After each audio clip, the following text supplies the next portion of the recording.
What's going on? Welcome back to another video. And in today's video, I'm going to be talking about something very real. It's about sort of that young people don't want to work anymore.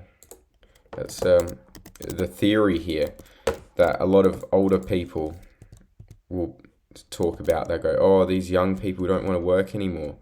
Well, let me tell you exactly what this, from the young person's perspective, what this situation is, because in my opinion, definitely, it's just not true. Young people don't want to work for low value anymore. Like, young people want to work, but they want to be able to get a result out of it. Same for the boomers. If the boomers were working and they couldn't build a good life for themselves, they'd feel exactly the same. Alright, like, that's the truth. We are in a situation, right, where if we work full time and that isn't a skilled job, we've got no chance. Just to be able to live a normal life, man. Like, honestly, just to be able to own a house, it seems out of reach to every single young Australian. Everyone who's like entering adulthood at the moment or recently, like myself, who's 20 now, being 20 in the year 2026 is a hard life, honestly. And I know everyone can say, oh, life's hard, life sucks. Well, they don't see the positives of it. I mean, yeah, it's awesome. We got AI and all this shit and all these tools to help us with all this different stuff. But for the average 20-year-old in the current day and age, life actually is very impossible. Like, it just seems very hard to get ahead, very hard to be financially in a good position unless you have handouts, or unless you are literally born into a family business which gives you an asset that you have. Like, no, there's no chance of actually making it in 2026 unless you are exceptional at something. So then you get to the question, well, what's the point? Like, what's the point of going to work if I'm not going to be able to afford a house? What's the point of working if my life is literally just going to be paying rent? Because a lot of people, they can't get homes. Now, people will say, hang on, you can get a house deposit. And yeah, I have, and I'm not here to just like say, oh yeah, I've got this and flex. It's not a flex or anything. I have a house deposit worth of money. Like, I could put a deposit on a house today. But there's a few problems with that I'd like to clean up. First of all, I'm lucky enough to be offered permanent work, right? Full time. So that's the first thing. I've been offered full-time work. That's good. But for most jobs, they're all these casual jobs. There's not very many full-time offerings on the market at the moment. So you won't really have this guarantee of ongoing work. So even if you got the house deposit, it's really hard to find something. And second of all, like, just look around. Like, everything you can buy is honestly just shit. Like, let me be real with you. Everything that you could buy in the current market is just it's just settling. You're just settling for good enough. And that's zero way to properly live. I do everything right on paper, and this is not about my personal complaints in life. I think I'm doing a lot better than most, and I'm very lucky to be in that spot. But I feel like in the current economy, whatever, yeah, buying a house is just not happening. If I were to purchase a house today, first of all, need to get my income up, which is fair. Like, everybody needs to increase their income somehow.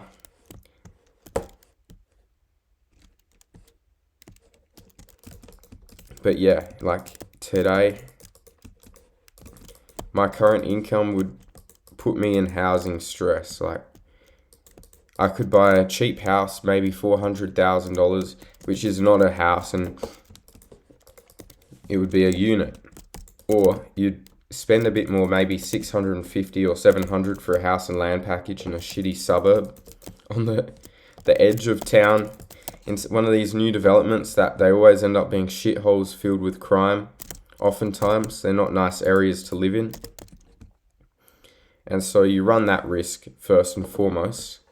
The second thing is, they're just tiny houses. They're built to shit standards, and far out. Should drink more water. Raspy as, but yeah, it's not really something to build a family upon. Look, I see people who are like, oh yeah, I got to have a mansion and I got to upgrade house every few years or whatever. I've got no desire for that. I just want to buy one forever house, pay it off, and just do projects in there, like constantly expand, do extensions or whatever. Not flashy stuff, just like have all the utilities for things I want to do, like buy a house on a modest package of land, maybe 1,500 square meters minimum, which is very rare these days and very expensive, to be honest. I'd probably be looking at Adelaide Hills because that's the best spot to buy. Close to Adelaide, close enough to Adelaide, but still rural enough to have that much land. Then you got bushfires, obviously. But yeah, I'd be looking at that just so I can eventually upgrade my home to just be perfect for me. So, look, having a home is more than just having this flashy house on you can show off. My goal is really to have like an empire, or not. I don't know what I'm saying. Like, this video is kind of derailed because I didn't have a plan with it, but my goal is to be able to have this like house that I can just buy a normal house on a big property of land, maybe an old cottage in a town like Nan or something, or an old, one of those old stone houses, and eventually maybe build a shed on it, use that as a home gym, put in a new garage on the side, have the interior completely renovated over time, just making small improvements here and there, and eventually living in this like nice house. And obviously, like, I like cycling. I would like to make that part of my life more often. With work at the moment, I'm not. I like cycling and I like a bit of filmmaking. These are things that I would put in my ideal life. It's about having a bike shed, like a spot to put my bikes. That would be absolutely awesome, just to be able to store that. And that's not saying, oh, you need $1 trillion house or this big setup or expensiveness. It's like, no, just buy a forever home and fit it out with all the amenities that you need, because you have the ability to fit it out with the amenities. Back to the core point of this video. As a young person, I feel very alienated from the typical goals of a normal life. And I feel like this generation feels like they are completely alienated from the goals that you would pursue in a normal life. And I feel like a normal life has sort of changed its meaning in a way.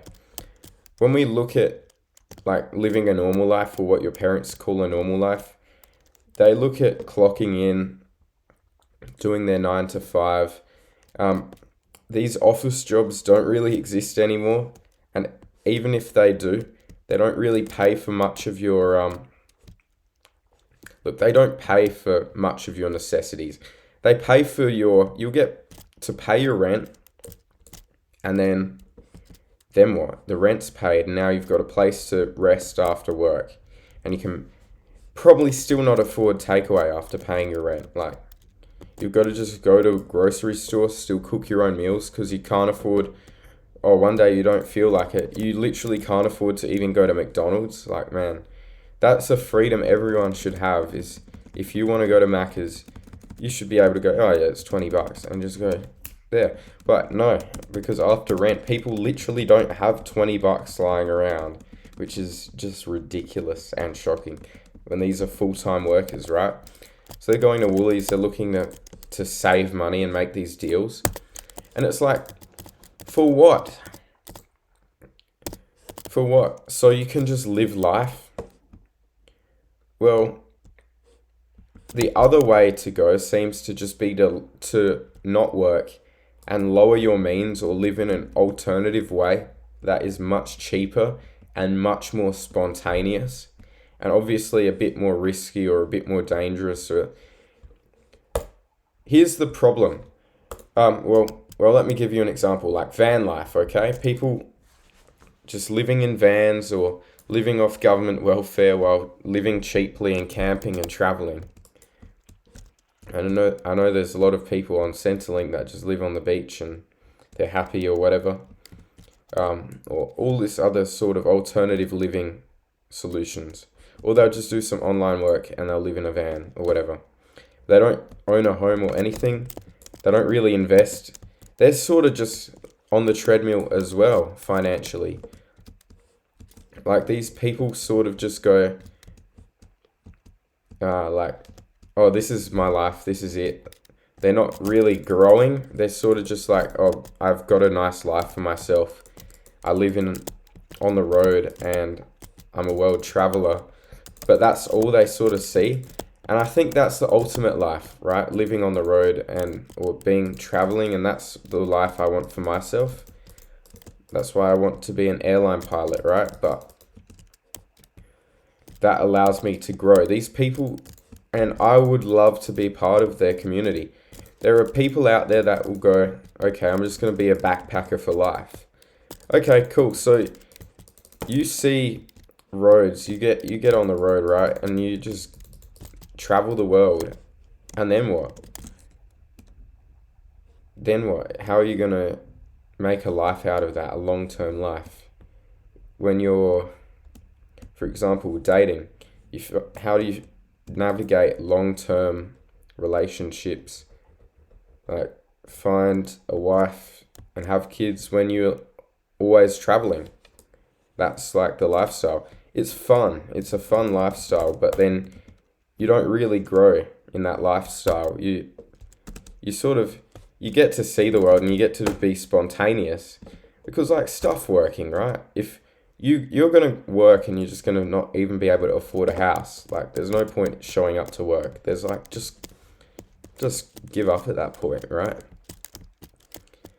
This is why, in my opinion, if you're going to work, have a exit plan, have a growth plan, have something to work towards. I think the reason why so many people feel disenfranchised, and this is from someone who does work full-time. I do work full-time, and I've done this for nearly a year now. I've worked full-time, which to the boomers, and will go, oh yeah, a year's not that long, buddy, or whatever, but it's working, and I'm not feeling like leaving. I feel good. Like, my situation is that of growth, right? I have a plan to expand my life, to get this job so I can pay for more skills that can increase my income while I'm doing a job that I enjoy, because that's the way I want to go. Like, airline pilot is the best, objectively. But yeah, you get to travel the world and you really grow with that. Like, you get the income, you can pay off a house, and you can seek meaning. But if that wasn't a reality, if I didn't live with my parents and have that option if I was having to pay rent and all of that stuff, and yeah, there was just no money left over to really grow, I would say fuck working, because that is modern day slavery. You're just working so you can pay for your house, so that you don't even own, like rent, so you can pay for permission to live in someone else's house. And what a joke. So you can take shit from your boss and be told what to do, have someone else boss you around and tell you what to do, just so you can survive. Like, no way, that's not how I envision anything. Like, fuck that. No one should own another human being if that human being, and what I mean is, like, yeah, sure, you can take orders from other people. Like, if people tell you what to do, it's with the expectation that you're going to grow from that, or it's going to help you. Modern day work and pay rent cycles are not help or growth or any of that. So what's the point in taking orders from people? You might as well at that point just barely survive. Like, that's the truth, and I'm being a bit arrogant with that, but man, if I had to pay rent, I didn't have opportunities to build a career or any of that, I know exactly what I would be doing. It would not be working. I would just live in a van. I would find Centrelink to pay me, or someone, or I just do some gig or just seasonal work occasionally. Work like 4-hour days, 20-hour weeks when I do work, and just live off rice, mate. I just eat rice or something cheap and live on like $10 a day. Just park up in the tropics in the van for a while.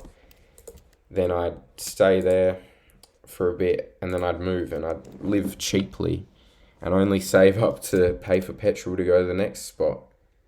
But there's no growth in that. There's no like next step. It's like people just get old. People age, and then they're just like 50 and they still live on the road. And obviously lots of young people do it. A lot of them get out of it, so then they just become this solo individual. When you're young, you can relate to other people and you can find community in that. And I guess I am going to do a bit of traveling and stay at backpackers and stuff, but using annual leave, which is a bit different. But when you're young, you can find community and travel, and that's awesome.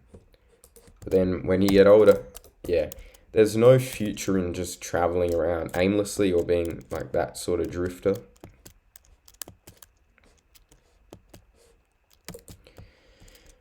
So I guess that leads me to being future-minded. Like, number one priority is future-mindedness. It's how can I set myself up in the future? And that's, I guess it's keeping me trapped at the moment, but it will allow me ultimate freedom later on. I want to be able to, in the future, have possibilities. And be able to say, well, I put in the work now so I can make a good life for the people who are important to me.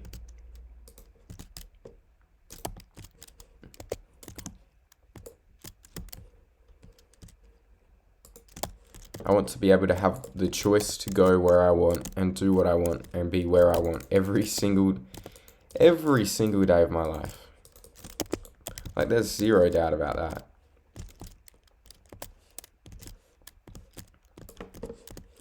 I think that's everyone's want, is that freedom and that choice.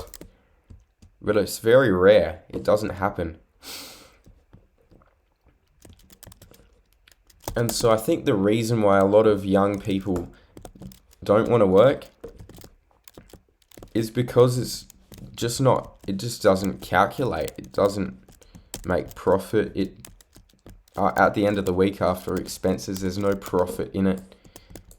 You're just living to survive, and I think if you can just survive, then it's just a bloated life. like you've created extra expenses to work and you've offset them by working, when you can just not work, not have those expenses, and then you don't have to work because you don't have anything to offset that. So where this leaves us is with a lower birth rate. Like, you've got people who, less young people having kids, because the economy is already very shit. What does this lead to? Well, the government needs people to fill jobs. So immigration. Now you've raised the immigration, and people go, oh, you can't debate immigration because that's racist. Well, no. Like, immigration is a tool that the government uses to create more, fill more job positions. And then this just fucks the economy more. How much harder is it to buy a house when you've got thousands of people from overseas bidding on these houses because they need a house? These new people that come into the country, wherever they may be from. They could be from England, they could be from China, they could be from India, they could be from Ireland, they could be from the United States. Yeah, there's a bloody annoying yank around that I know. Too many Americans. But yeah, we see so many of these people just imported from overseas, and now they're competing with us for the housing supply. Like, come on, guys. And immigration happens way quicker, and instead of importing dependent children who would not require the same rapid expanse in houses, I mean, if you just grew the population from births alone, then you've got like 20 years before you have to build housing for those people. So they can adequately prepare. When you just suddenly bring in immigration and you stamp those visas off, or you pump out those citizenship certificates, those people are grown people who've never had housing in Australia. So then now they need to buy housing. Now they're competing. Whereas if you look at a family, like when someone is born in Australia, that person they are born to already had housing, and they don't need that new resource because they got their house already. So you're not importing these new people, right? So now we have all these people competing for housing, which makes it harder to buy a house, which just reinforces this cycle of Gen Z cannot buy a house. What happens when that happens is, well, Gen Z cannot buy a house. There are the birth rate continues to decline because you cannot buy a house. Everything's too expensive, so you end up with this situation where,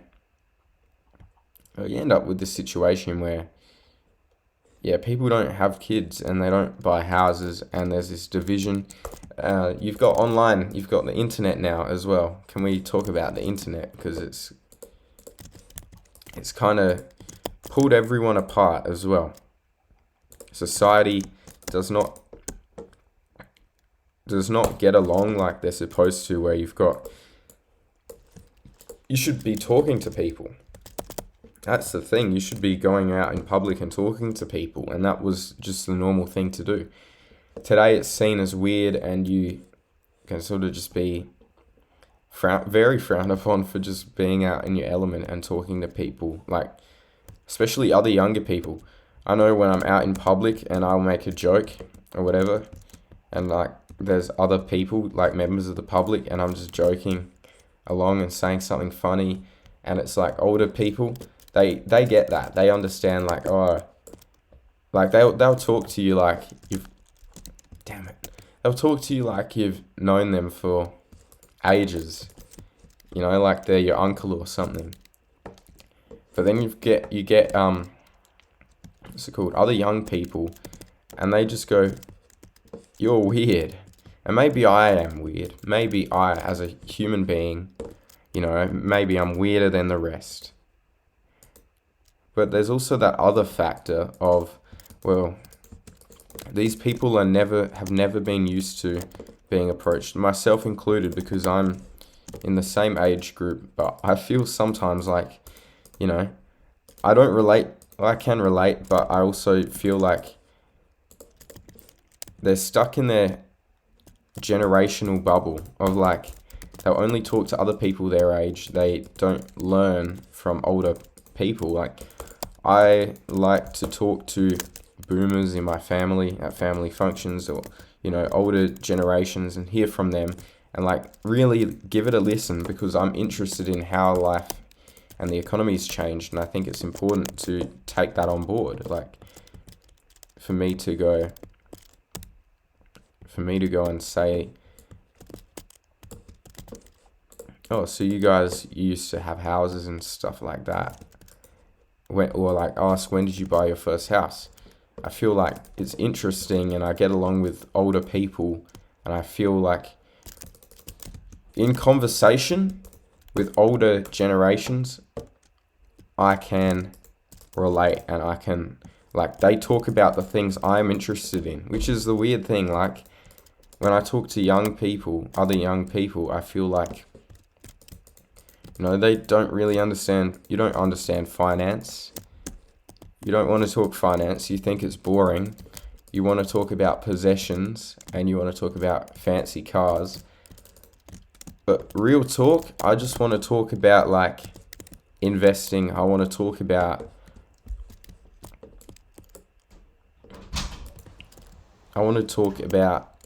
like the stock market, the economy, the politics, everything.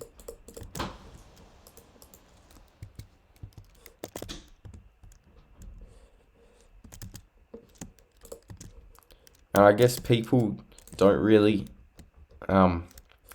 people these days, or my age, don't really take an interest in economics or that stuff. They sort of just go, well, yeah, I'm supposed to talk about it, or they say things like to show off their wealth just to sound good. I'm actually interested in how you can use that information to build actual wealth, not just materialism. I guess this has been an incoherent ramble, but what I'm trying to say is, yeah, it feels pretty difficult to build a quality of life in 2025. And as someone who does work, it feels like if there was no level of progression for me, if I wasn't in the lucky situation I am now, I would definitely have given up a long, long time ago. And I think most young people are in that position where they are enticed to give up because they don't have the same opportunities that I have. So you end up with a lot of young people giving up, checking out of the workforce. Just not worth it. And I think we could certainly improve that. I think people should find work that they're proud of. They shouldn't give up that easily. I think there's a lot of benefits to working hard. That's my insight, and I guess I'll wrap it up here for today.